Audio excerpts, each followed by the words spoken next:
Do you think we're going to see changes? Do you think we'll see, I don't know, Secret Service at every chapel? Maybe cameras now put up, at least outside, people carrying. I don't know. What do you think? You think we're going to up the security now? Well, I would certainly hope the church would learn from this lesson, but it doesn't appear that way. The official statement by the church talks about how, well, Elder Bednar went to Michigan to speak to that congregation.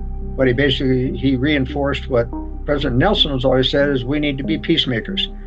Now, I'm very much against peace at any cost. But you don't think it's CIA or anything like that? You just think maybe there were maybe 2 or 3 guys working together?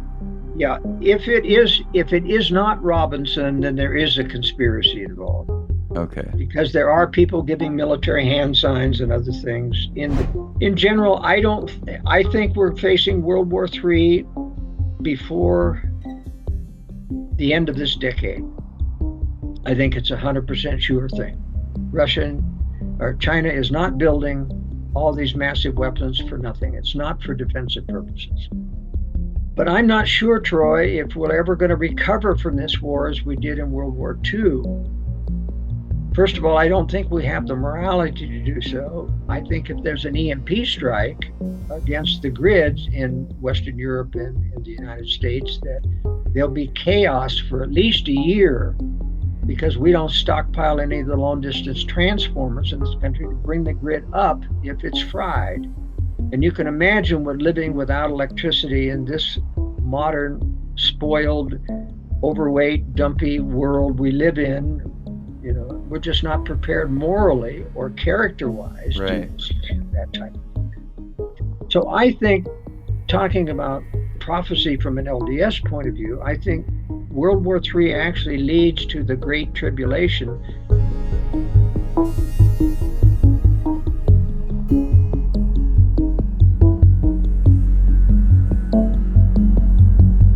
Joel Skousen is a man who lives at the intersection of preparation and prediction, fiercely committed to shining a spotlight on the hidden gears-driven world events.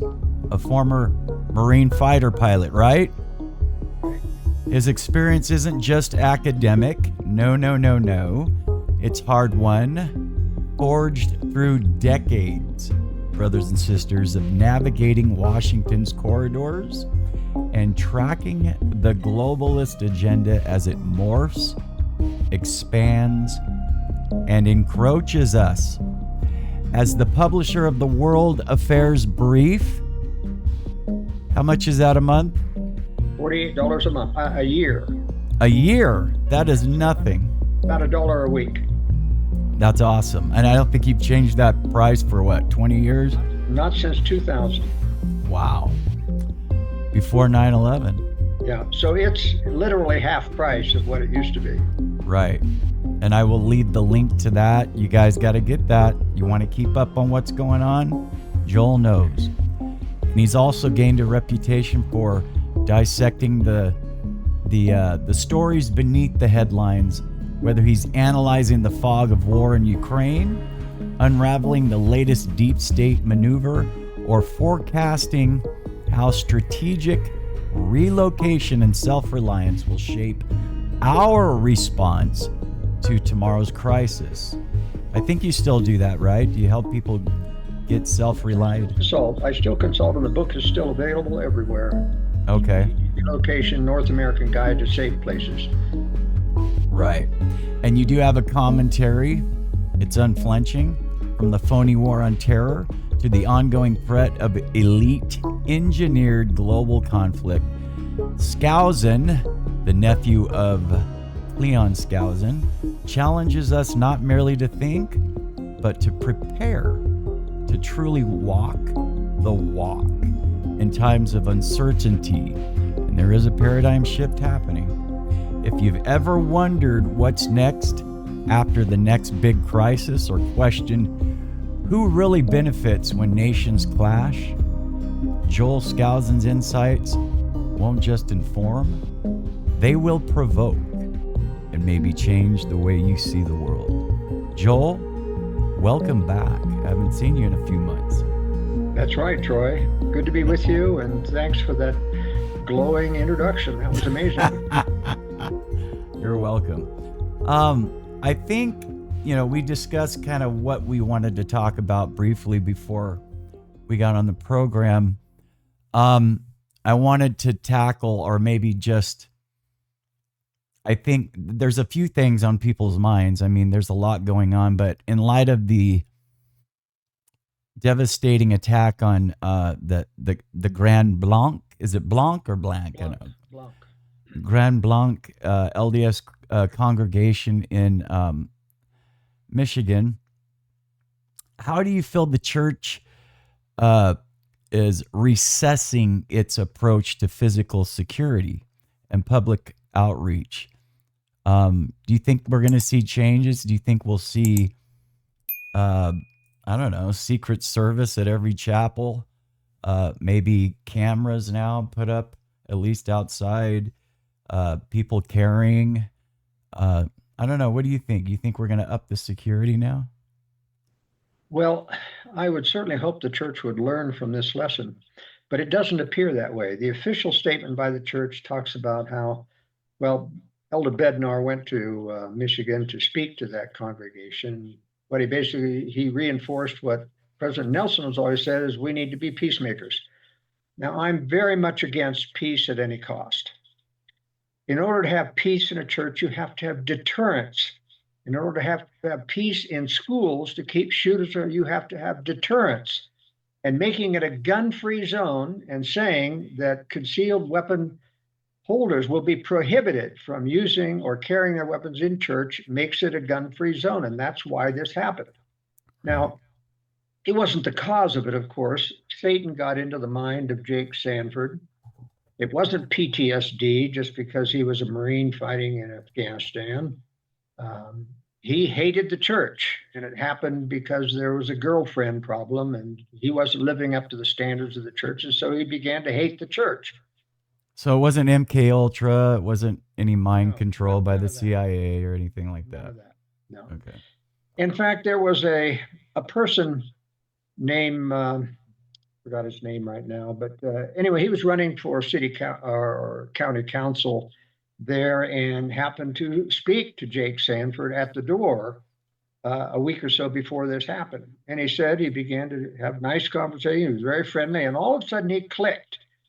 And he started ranting about the church, talking about the Mormons being the Antichrist. And he went through a litany of all the anti-Mormon things. And the candidate who has spoken with the FBI and the local sheriff about his encounter said, it's just like he flicked a light on or a darkness on, and it came out as pure venom and hatred.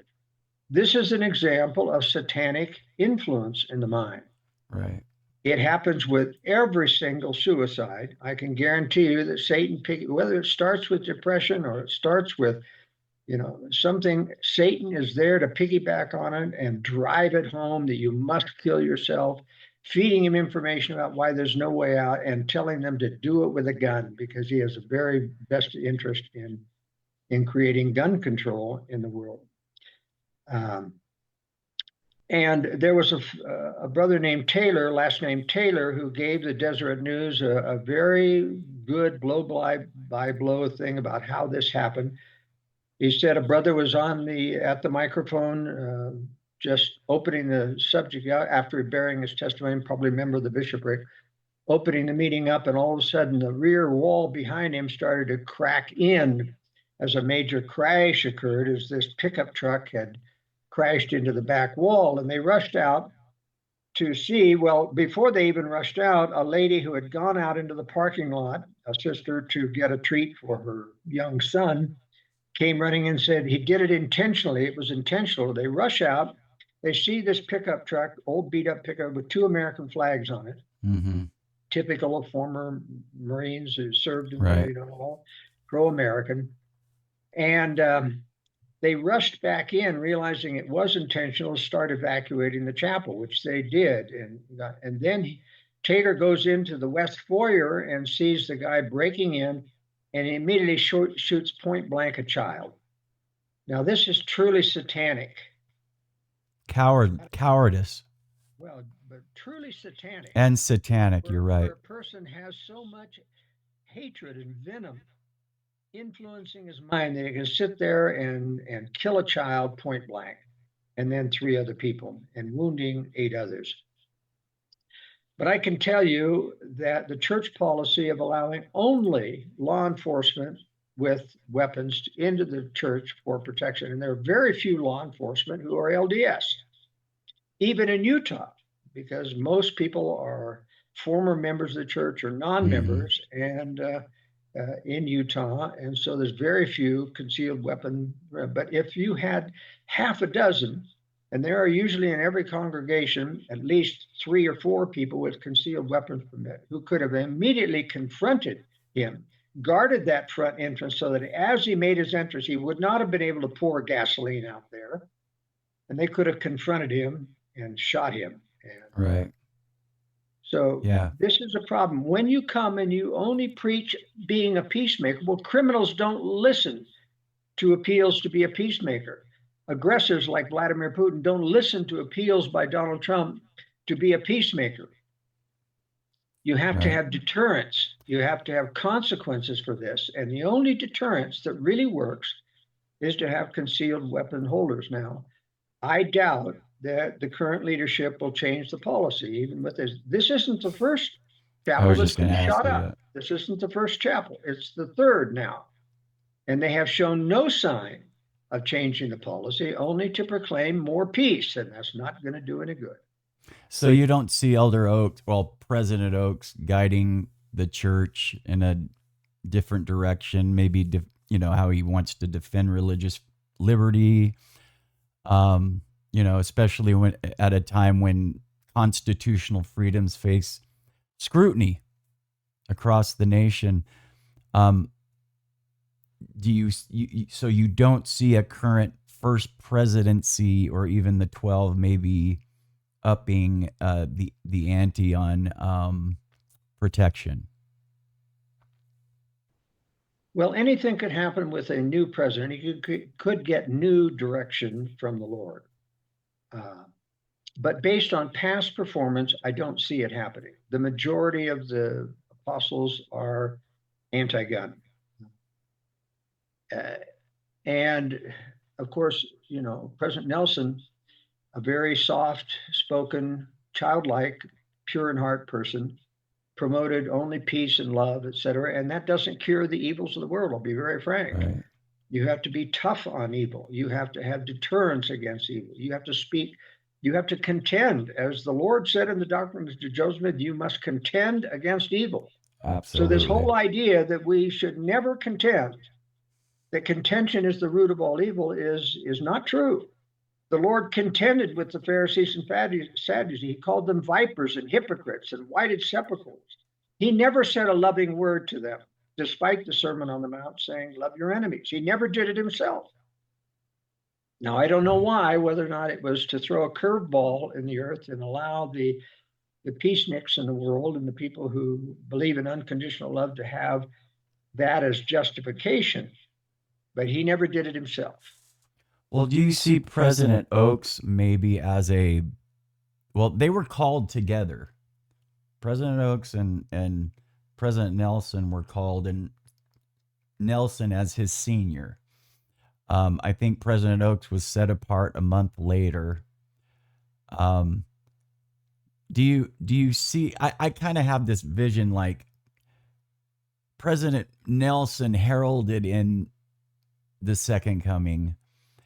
Do we see President Oaks more like a Brigham Young type? Maybe more a little bit more hard stance, like. Well, he I has don't know. he has the capability to do that, but you have to remember that in his legal career, he clerked for Justice Earl Warren, who was a Gadianton, didn't see it, has never seen it, despite his heading up the Warren Commission, which covered for Oswald as the patsy in the JFK assassination. And even in his speech on the Constitution, lauding the Constitution, He chose to, of course, chastise members for ever criticizing anyone else for being part of their political party, hinting at, of course, and saying that you can find Christ-like principles in every political party, and that is absolutely untrue. That's a pandering political statement. The Communist Party has virtually nothing in there that is a Christ-like principle. And the Democratic Party has, of course, is a socialist party, a social welfare party. And that's really runs counter to the war in heaven. The controversy of the war in heaven is using government force to force people to contribute to other people. And most Right. Democrats consider themselves liberals, but they're liberals with other people's money. In other words, it's not just voluntary thing, and they hate the fact that wealthy don't give enough. They claim. Well, that's part of the test of life. And people will be judged on what they do, but you've got to remember that the poor are not always worthy. The Well, aren't the Lord talks liberals aren't they more wealthier than the conservatives anyway? well, they are nowadays, that's for sure. It didn't used to that. But the Lord talks about the idle poor should not eat the bread of the labor. There are unworthy poor. And so you can't classify everyone a poor according to an income thing deserves to take your and my money. It's just not right. Right. And it is up to us to make critical and correct judgments about the worthiness of the poor. And of course, we're dealing with the problem of King Benjamin's doctrine, which is a false doctrine.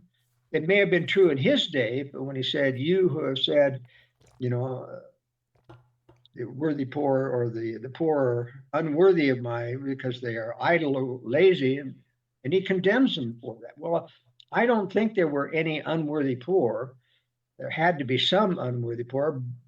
King Benjamin, being a very kindly person, probably didn't see it, but the Lord sees it, and the Lord said in the Doctrine and Covenants that you have to make good judgments about these things. Right. But what I'm just saying is that President Oaks, in that constitutional thing, took aim at a very untrue doctrine that you can feel good about any political party you want. Now, it's one thing for the church not to take a position, but to take that position that does not state any constitutional or freedom principles by which people can guide their choices in terms of government power and intervention and the constitutionality of things is a real problem.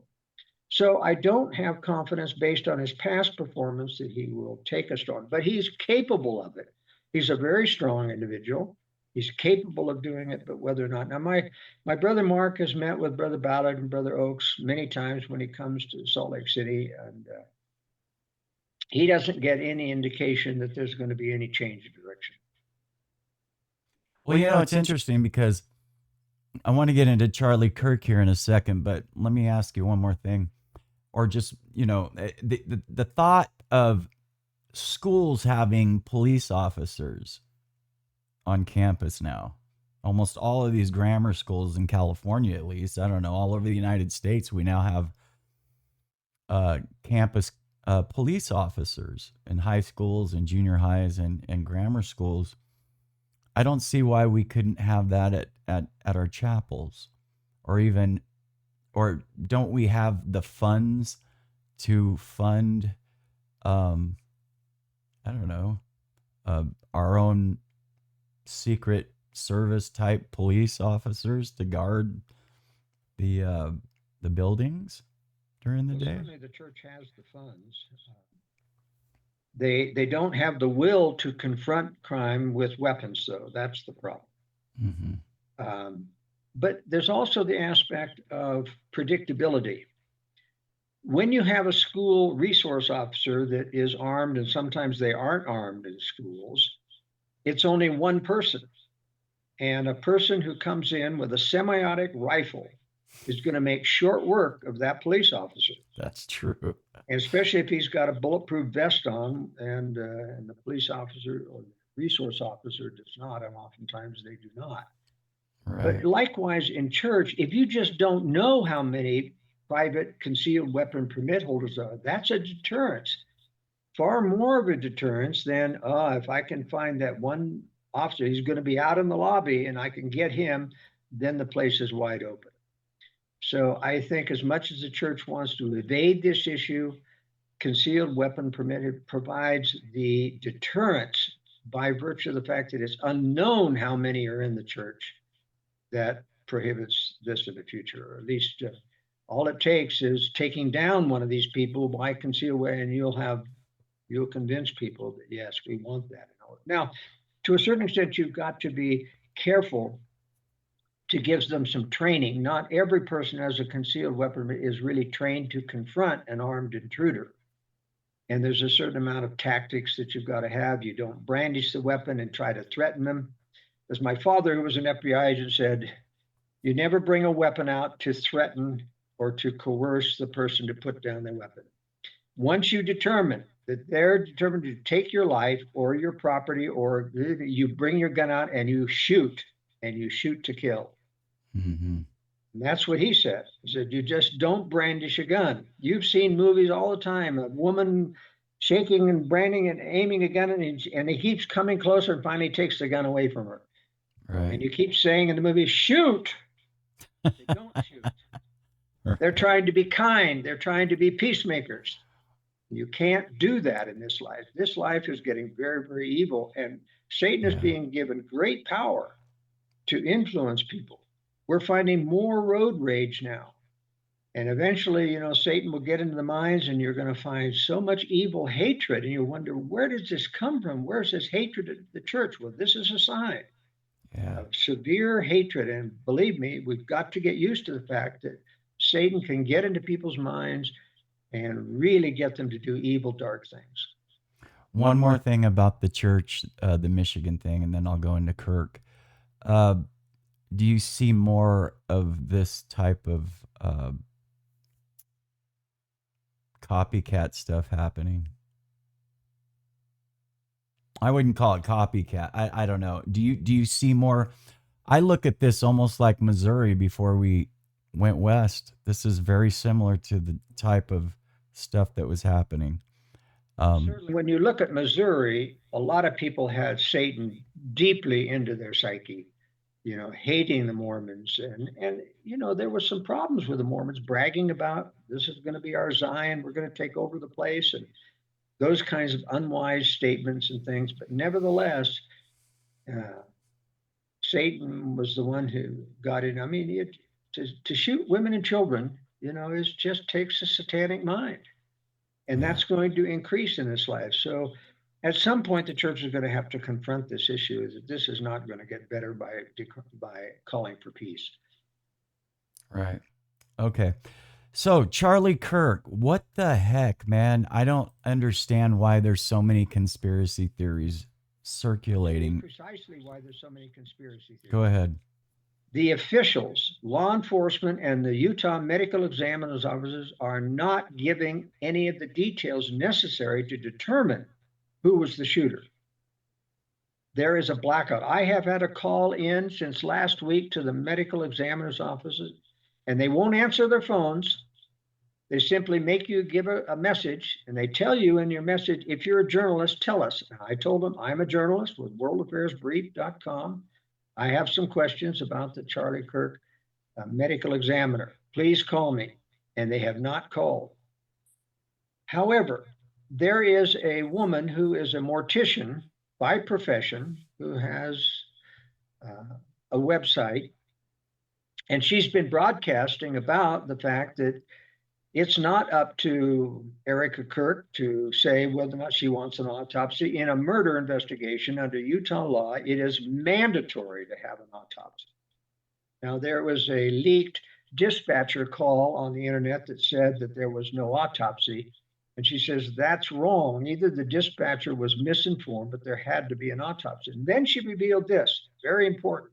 And I'll list it in tomorrow's World Affairs Brief, which your listeners can get a free sample copy by going to worldaffairsbrief.com and clicking on. I always have the link right here. So it's on the left-hand side. It says request a sample. Click on that, and it'll send you tomorrow's brief. But she said something she said, I got a call from the Utah medical examiner's office. The guy said, I'm not going to give you my name. I'm in the mute, but I just want to let you know put an end to this controversy that there was an autopsy. Now, that points up the question. And of course, we have the testimony of Andrew Covey, who's the spokesperson for Turning Point USA, saying he talked to the surgeon, and the surgeon told him that there was no exit wound and that the coroner had found a bullet. Now, there's no coroner in Utah, but the medical examiner found a bullet just under the skin. Now, the problem with that, now that's secondhand testimony, by the way, but he goes into a lot of detail saying the doctor said Charlie Kirk must have had, a neck of steel in order to stop a 30-06. Normally it goes right through an elk or right through a deer, and he's right. Well, he talked about it, Andrew Covey talked about it being a miracle. Well, my response in last week's World Affairs Brief was, if they wanted a miracle, if the Lord was going to do a miracle, why didn't he have the bullet just miss rather than a so-called neck of steel?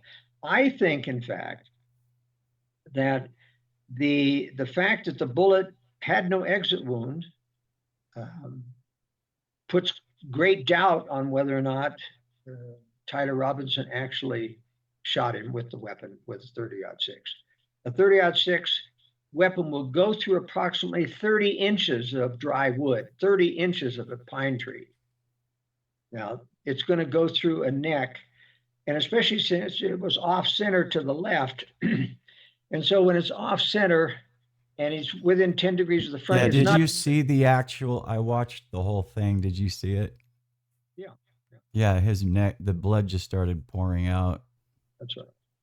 Yeah. But that's because, of course, it went and hit the jugular vein or the artery, which are both right together there on the left side of the neck and on the right side of the neck. So that explains it. But what doesn't explain it is the puffing out of the shirt. The puffing out of the shirt shows that he was hit with a high velocity round, like a 30-06 round, that comes in about over 2,000 foot-pounds of power. And what it does, when it hits fleshy, water-laden material, it puffs it up. And you can see in the video, there's a video out which I'll link to in tomorrow's World Affairs Brief by Chris Martinson, who's an MD and who's an expert in shooting and ballistics. Was it a hollow point type bullet? Nobody knows, because the medical examiner says they have the bullet, or according to Andrew Covey, they've got the bullet, but there's nothing coming out of it. It's like a huge vacuum of lack of information. An autopsy will show where the entrance room, if there's an exit wound, what the direction of the bullet is. They'll recover the bullet. They'll submit it to ballistics to test against Tyler Robinson's rifle and many other things, but you'll know exactly the direction of the shot, where it came from, because of its path through the body. That's what an autopsy is there to determine. So Chris Martinson has come up with a different thing. Now, here's two theories. First of all, is the Tyler Robinson theory that he was within 10 degrees of the front, shooting from the loci center, about 150 yards away, 149 yards, 139 actually, that comes in here and there's no exit wound, according to the surgeon. Now, that can't be true for a 30-06, just can't be true.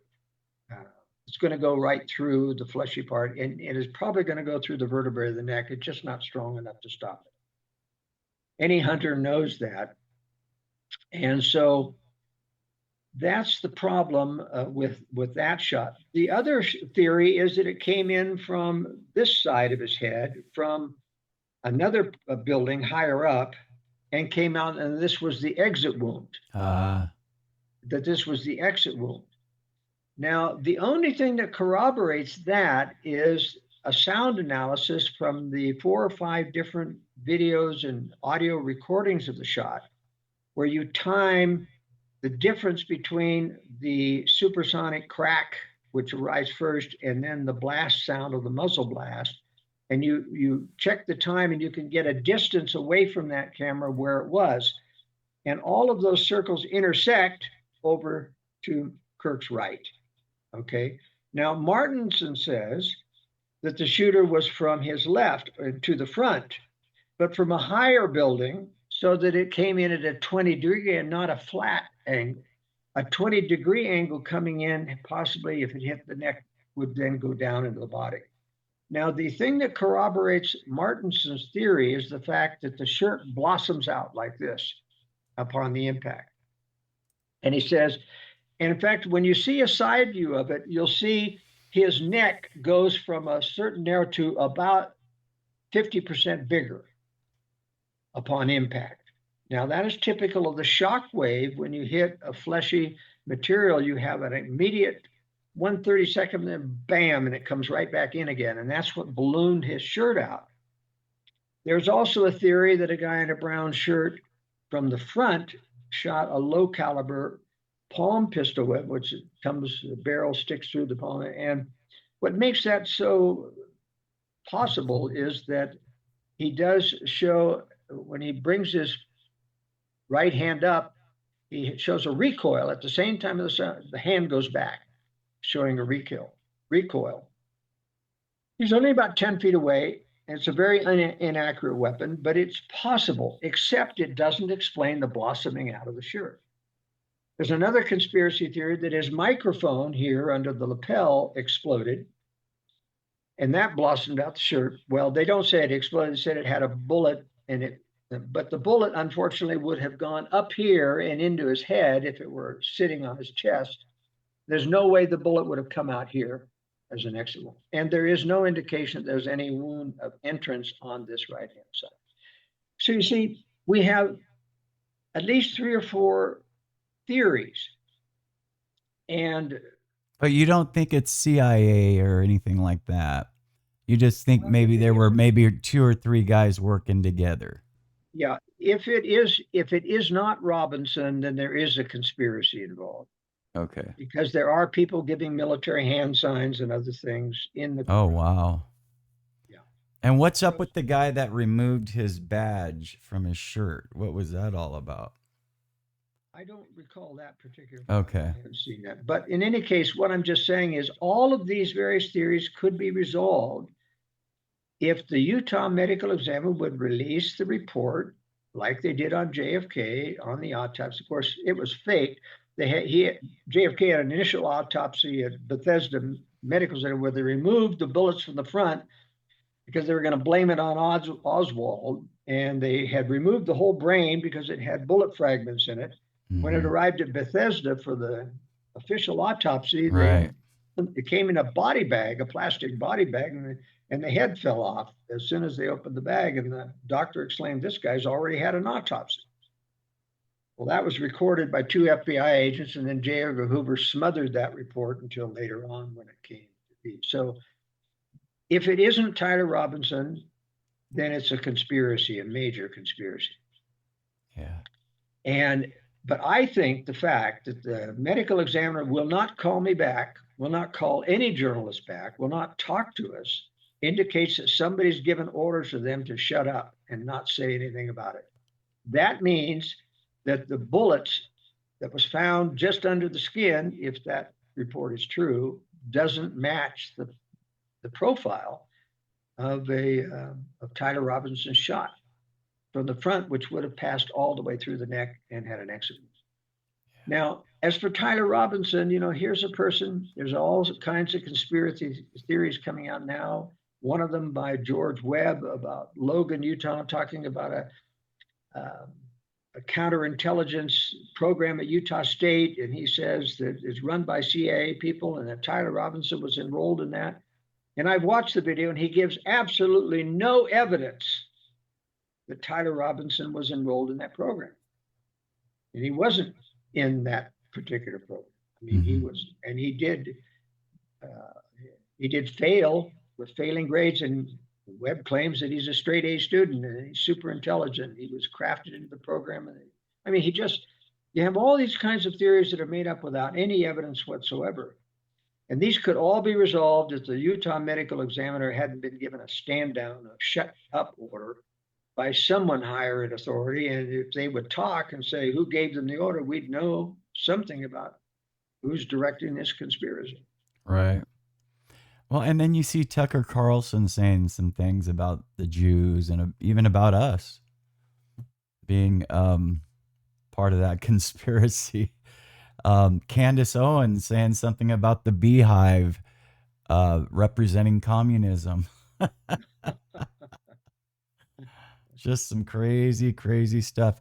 Well, I mean, considering the assassination of Kirk, um, how do you assess its ability to navigate ideologically?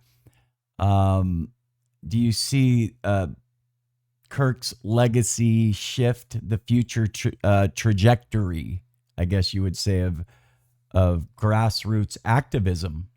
Will Turning Point continue to flourish, or are things going to change a little bit there? Well, temporarily they will. Nothing like this changes the trajectory of people's lack of morality or political correctness to a certain extent. I mean, for very long. Trump has, for example, done some marvelous work in terms of downgrading the rage for DEI in the media and universities, et cetera. And everybody's, hiding behind now, but nobody's changed, Troy. None of these DEI liberals have changed. They're all waiting for Trump to go away, and then Mm-hmm. they're going to come back with a vengeance. People are not getting more righteous. People are not getting better. Now, it's true that in the aftermath of Charlie Kirk's shooting, a lot of people went back to church. That won't last. People lapse back into their own particular habits and You don't spirits. see us going back to the Reagan years? No, I don't see that at all. And you've got to remember that Reagan really was more talk than action in terms of what he accomplished. I mean, as far as conservatism and patriotism. No, you never go back. I mean, we've gone back as far as you can with Trump. Now, I'll tell you one of the examples, for example, everyone in the preparedness movement, even in conservative fundraising, once Trump got elected, it all dried up. Unless you're Charlie Kirk getting millions of dollars from Israeli or Jewish sources, of which his funding is dried up now in that regard once he started to talk against Israel. But that's how major conservative organizations have to keep funding, is by pandering to some of the wealthier class, which are very rarely the principal people. Now, for example, one pastor has put out in the Mercy Church, put out a video criticizing Charlie Kirk because Turning Point USA hired an openly gay guy named Prescott, gave him over $5 million to promote certain candidacies of conservatives. Now, why would a Christian organization hire an openly gay, long-haired, uh, promoter of both gay things and conservative things? I mean, that's a red flag to me. It's Right. not that gays can't be conservative, but generally they aren't. He's pro-transgender, and why you'd give a person like that $5 million is a real question. But then again, the LDS Church gave a lot of money to the Gay Pride Parade group too. So even legitimate, Christian organizations can sometimes get into this mainstream excessive tolerance view and give money to the opposite side who hate Right. you. That's very sad. That shows bad judgment in my opinion. Over tolerance. Overdoing tolerance, right? Okay, let's shift here a little bit. Let's talk about Vladimir Putin. Recent months, it's interesting. We've kind of seen Trump move from portraying Putin, sorry, as a pragmatic negotiator. Now he's calling him a paper tiger, supporting Ukraine's territorial claims. What prompted this change, Joel? Was it Well, purely is it strategic, or did something in Trump's understanding of Putin's no, alter his dynamics? Donald Trump is a fool in terms of foreign policy. He thinks that Kim Jong Un, the dictator of North Korea, is his bosom buddy and pen pal. He thinks that Xi Jinping is a wonderful friend of his and reasonable person. He used to think that about Vladimir Putin, until Vladimir Putin literally slaps him in the face with continued raining down, missiles and drones and horror on Kiev, despite Donald Trump's peace at any cost proposals. And now Donald Trump finally wakes up and says, Putin is an aggressor and I'm going to turn against it. When is he going to wake up about Kim Jong-un? When is he going to wake up? Until he won't wake up until the actual missiles fly. Well, do you think they do that, Kim Jong-un and Putin? Do you think they do that because they want money? No, not at all. They know that Donald Trump is a sucker for flattery. You notice how he gives out flattery. He flattered Putin, and Putin flattered him when he came to Alaska. He told him, "You won the election. You did this. You were such a great leader." And Trump walked away saying, "We have the most wonderful relationship." And then, a month later, Putin is saying that relationship means nothing. But how did it happen? Putin had to slap him in the face multiple times to wake Donald Trump up and get him to realize this is a very vicious aggressor. He's a dictator. To this day, media keeps saying, we wonder what's Putin's goal? What is he trying to do with Ukraine? Well, I've said it for years in the world. They faked their own demise. The communists never did, collapse. They simply went underground. They made these countries free, knowing that they would never purge the communists out of Poland and Romania and Hungary and Czechoslovakia, so that when they joined NATO, Putin has dozens of spies in NATO because they never purged the communists, and they are still playing conservative. They're playing pro-Trump, but they're actually communists. Within NATO, so this whole thing about I can't have NATO on my border, Putin is lying. I mean, he's got the Baltics on his border. They're members of NATO.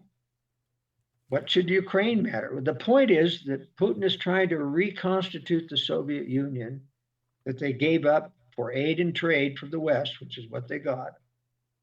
And Ukraine is the crown jewel of those. He's got to have Ukraine because of all of this.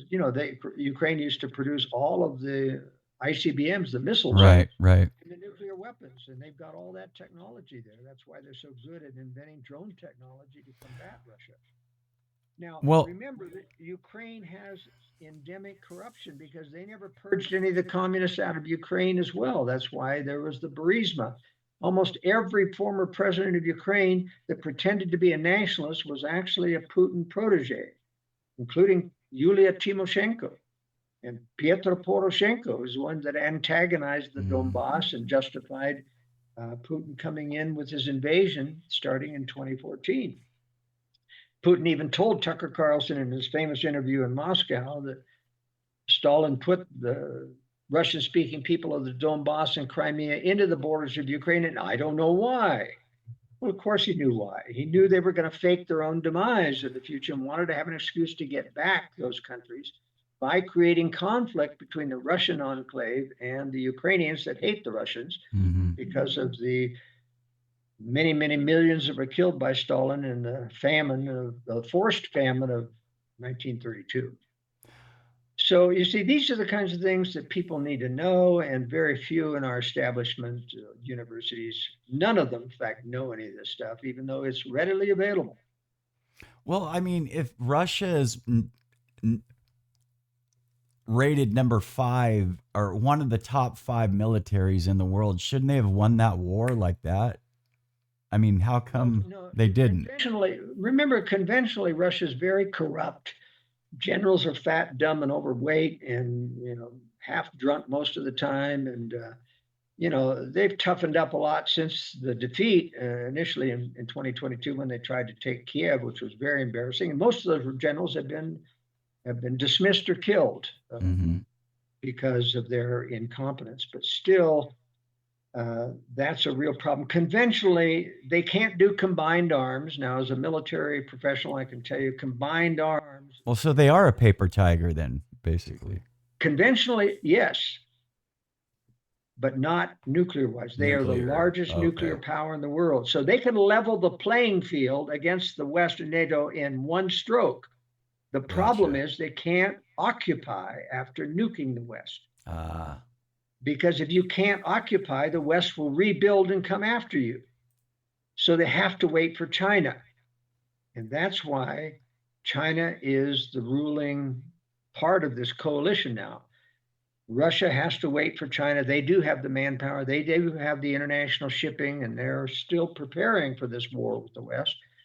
Xi Jinping feels like they'll be ready in 2027. Now, I don't think the war is going to start as early as that, but that's the time frame that Xi Jinping feels like he'll be ready to take Taiwan, and Taiwan will be the trigger event for World War III. Mark my words. Yeah. Yeah. They need China. They need China bad. Um, so are we looking at exchanges with hostages and prisoners? Um, You're talking about between in Ukraine? uh no, sorry, I'm shifting with Israel, and let's talk about Let me finish Ukraine oh, first go before I ahead, go go to ahead, yeah. Gaza. Trump now says, I'm going to help Ukraine get back the lost territory from Russia. Uh, Russia obviously not interested in peace, but you see, Trump wants to do everything through Europe. He wants them to buy all the weapons and them to take the blame for giving Tomahawk weapons, cruise missiles to Ukraine, although Ukraine doesn't have any mechanism for launching those. You can give them missiles, but you've got to have the launch tubes and mechanisms, which are built into ships and submarines, which Ukraine doesn't have. And so Donald Trump, in calling Russia a paper tiger, you just don't insult a nuclear power like that. Mm-mm. Sergei Lavrov, the foreign minister, says, well, we're going to find out how much of a paper tiger, launch our nuclear weapons. You're just making a declaration of war. But Europe is waking up faster. Despite being totally globalist controlled, they realize that Russia is an existential enemy, and he's coming after them initially. Uh, Actually, it won't be a conventional start. It's going to be a nuclear attack on the U.S. so that then when Russia decides to try to take Ukraine, they can do so relatively unopposed. NATO forces are very vulnerable. They've been consolidated into half a dozen major military bases, and none of them are protected against Russian missiles. And so all of the vaunted F-35s and other, high-tech weapons that NATO has bought from the United States can be eradicated in a nuclear first strike. So it is very vulnerable. But Trump wants to have NATO pay for all this and NATO to have skin in the game, so to speak. And he doesn't want to be responsible for aiding Ukraine directly. And I think that's a chicken's way out. Now, the conservatives, as I've talked about in your show before, have come to the conclusion through the phony war on terror that anybody that the globalist New World Order is against must be a good guy. Well, that may have been true in the war on terror. Iraq and Afghanistan had nothing to do with 9/11. It was a deep state operation from beginning to end. But that doesn't mean that Russia and China are our friends just because the globalists are against us. They want their own version of the New World Order, which will be even more ruthless than the globalists, because at least the globalists have to play lip service to democracy and tell you you're free. The Russians and the Chinese will have no such qualms, etc. But in general, I think we're facing World War III before the end of this decade.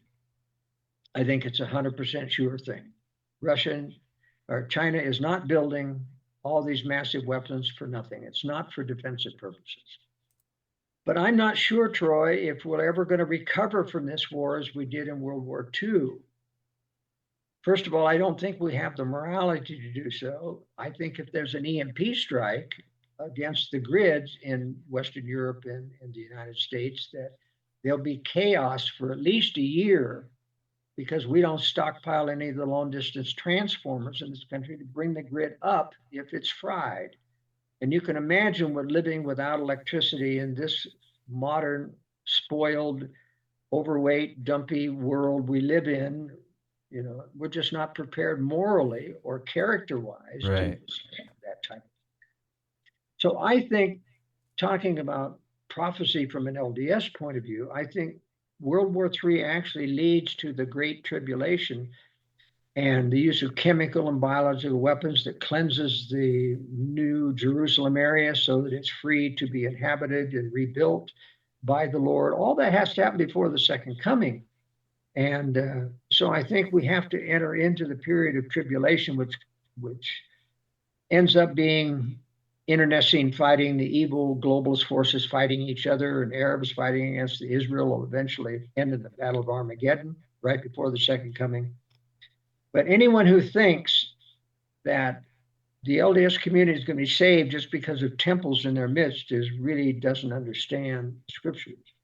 The 45th section of the Doctrine and Covenants says very clearly that the New Jerusalem will be the only place on the face of the earth where people are not at war one with another. That's right. That doesn't sound to me like you're going to have peace in California because of the temple, or in all of the hundreds of places in the world where there are temples. These are temporary refuges to get the work of the Lord done, but eventually we'll lose them all.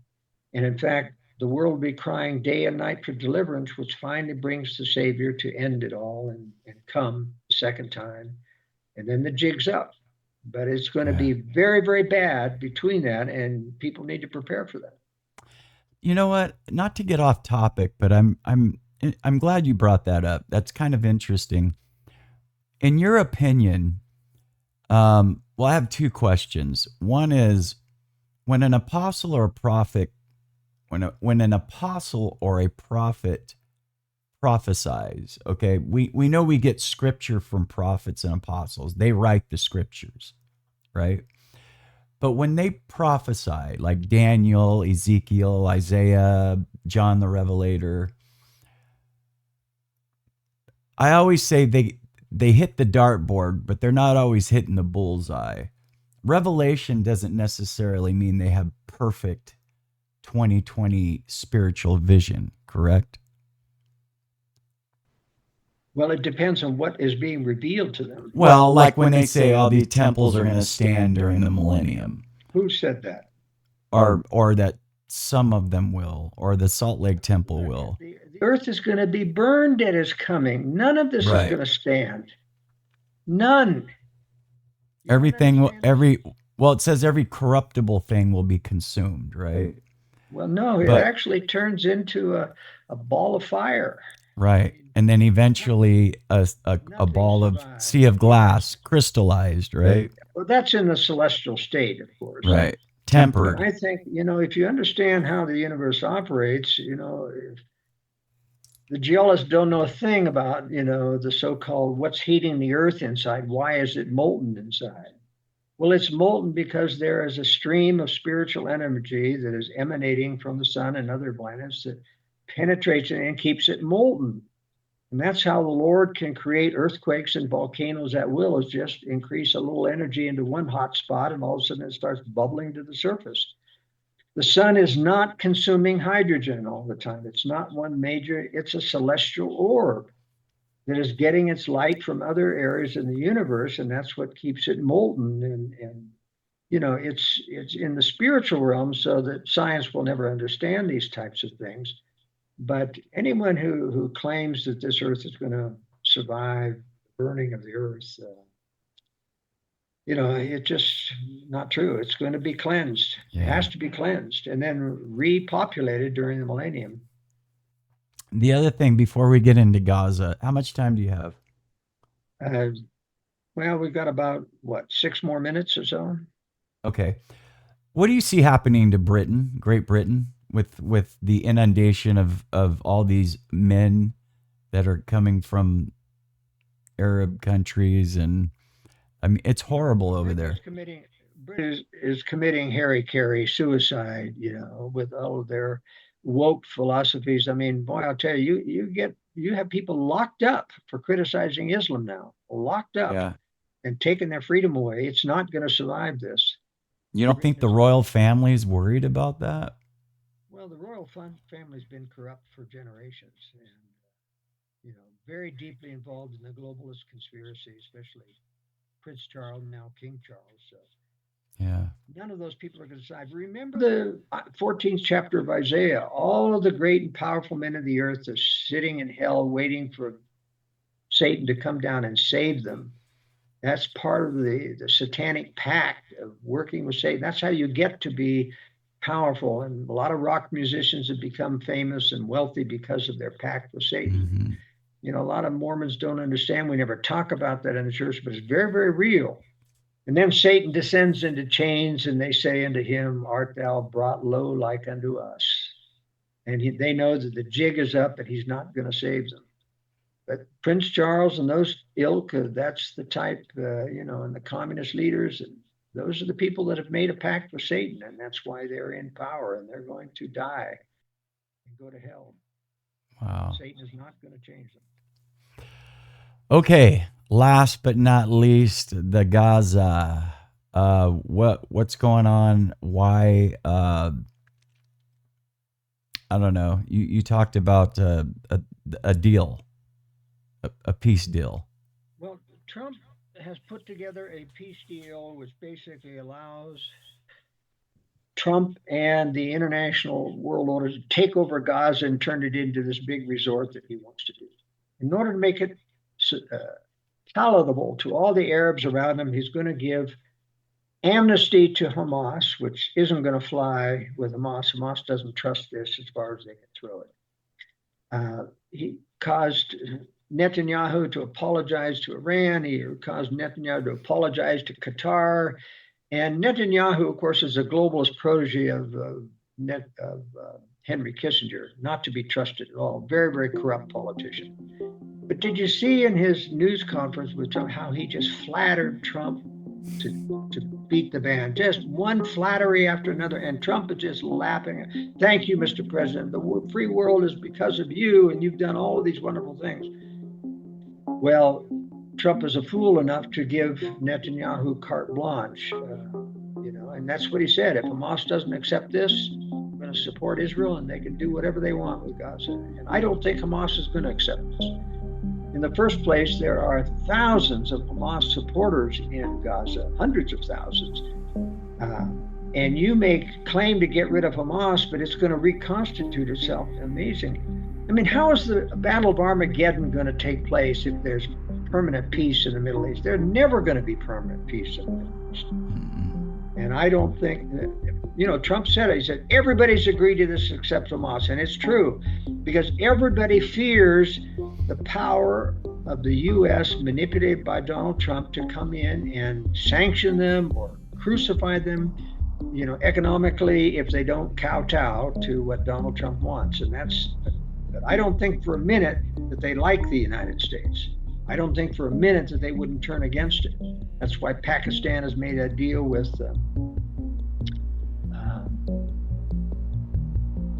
see, what country is it? They've given them Saudi Arabia, I guess, to give them nuclear missile defense. So Saudi Arabia has always been playing both sides. They're not to be trusted.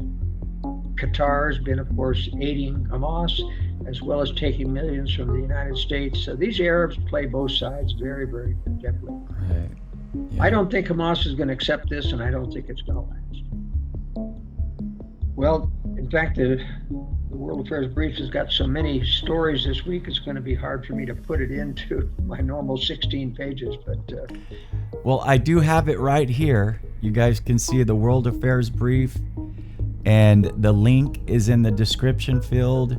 It's only $48 a year, right? Yes.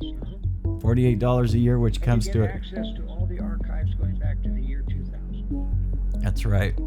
And if you guys want to keep up on true conspiracy, not fake conspiracy, true conspiracy, go to. And there's a lot of free things on the website. On the right-hand side, you can see on government cover-ups. You can read about my analysis of 9/11. You can read about the TW-800 shoot down, the Oklahoma City bombing, the JFK assassination.